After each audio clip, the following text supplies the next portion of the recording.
I've got 3 books for you so that you can become a better coach in 2024.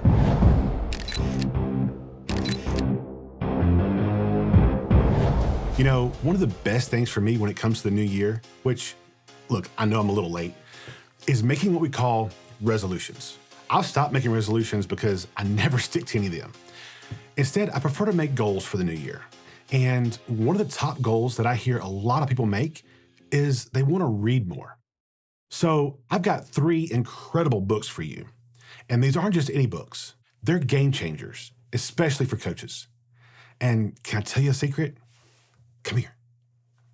You'll want to hang around for the 3rd one because it completely transformed how I coach. So let's dive in. First, Start With Why by Simon Sinek.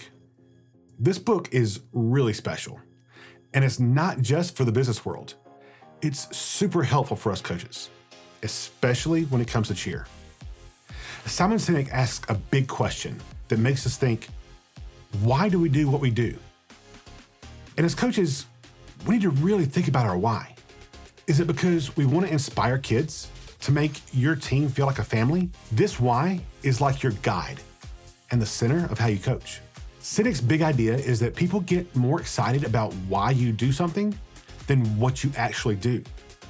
Think about using this in your coaching. When your team sees how much you love coaching, seeing it as your true purpose and not just a job, that'll radiate all over them, and they'll want to do their best for you. But it's more than just knowing your why. You have to really live it in everything that you do as a coach. This means making a team culture that shows your why very clear. And every practice, every motivational talk, every moment with your team should show what you believe in. This is how you make a team that's not only good at what they do, but also passionate and together. Sinek also says it's important to be different and try new things. In cheerleading, this could mean coming up with innovative choreography, starting special team traditions, or trying different ways to run practice. It's about being brave as you try to be the best and making your team stand out. This book also talks about being real and being honest. And it says that when you are true to yourself and your team, and when you share your mistakes and your weaknesses, you build very strong relationships. It's like being a coach who everyone doesn't just respect, but also someone that they really trust and look up to. And that's crucial when it comes to coaching. Lastly, the book talks about making everyone on the team feel important. It's about letting each person know that they can speak up, they matter, and they help the team win. When people feel this way, they care more and they work harder. And that makes your team do really, really well. Number 2, Atomic Habits by James Clear. This is a great book for anyone who wants to make big changes that last. It's really useful for us coaches. The main idea is that big changes happen because of small, regular steps that get better. Think about using this idea in coaching. It means being happy about every little bit of progress and every small step your team takes. These small wins can add up and lead to amazing changes over time.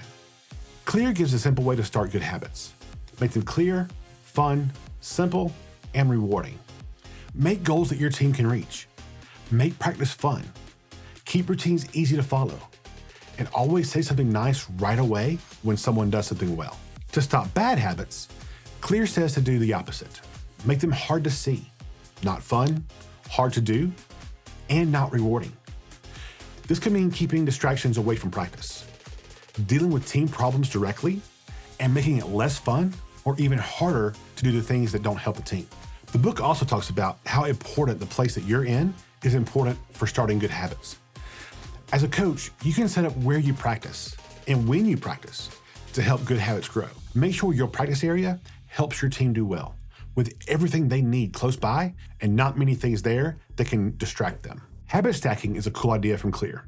He makes starting a new habit by attaching it to a habit you already have. For example, if your team always warms up together, you can start doing a team building game right after warming up.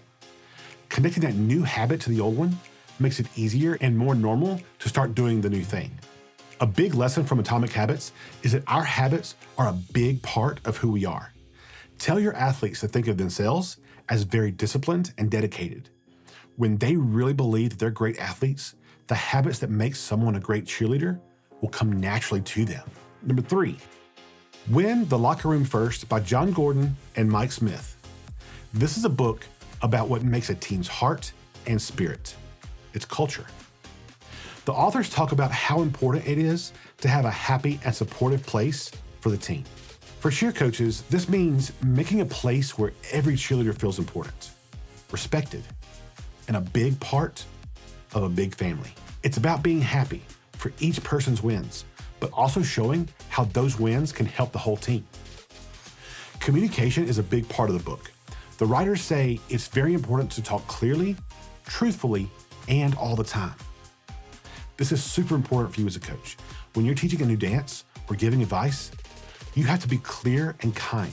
Also, make sure your athletes talk to each other openly. And that's key to having a united and strong team. Problems will happen, and every team goes through those tough times. Gordon and Smith say to look at these hard times as chances to get better. Help your team to not give up when things are hard, like when learning a new dance or when things don't go as planned. Tell them that every hard thing they face is a chance to become better, both for themselves and together as a team. Leadership is also very important in this book. And as a coach, you're not just teaching skills. You're an example for your team. The authors say it's important to lead by showing how it's done and having a good effect on others. Show your team how hardworking, exciting, and positive you are.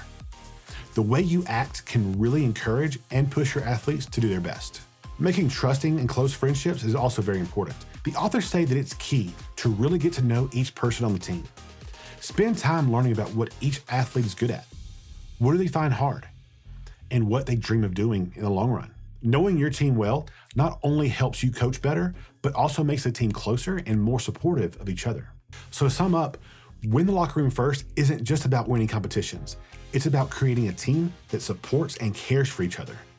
And as cheer coaches, using these ideas can help us make a happy place, talk well, face hard times bravely, show how to be a good team member, and make strong friendships. Don't forget, your job is really important in making not just good athletes, but good people as well. So that's it, everybody. 3 amazing books that can really change how you coach and lead. It doesn't matter if you've been coaching for a long time or you're just beginning. These books have great advice and tips that can make your team even better. I wish personally that I had read them a lot sooner in my coaching journey. As leaders, our job is to motivate and make a big difference. Keep getting better. Keep finding out new things. And let's make our teams the best they can be. And as always, legacy outlasts applause. So go impact someone's life in a positive way.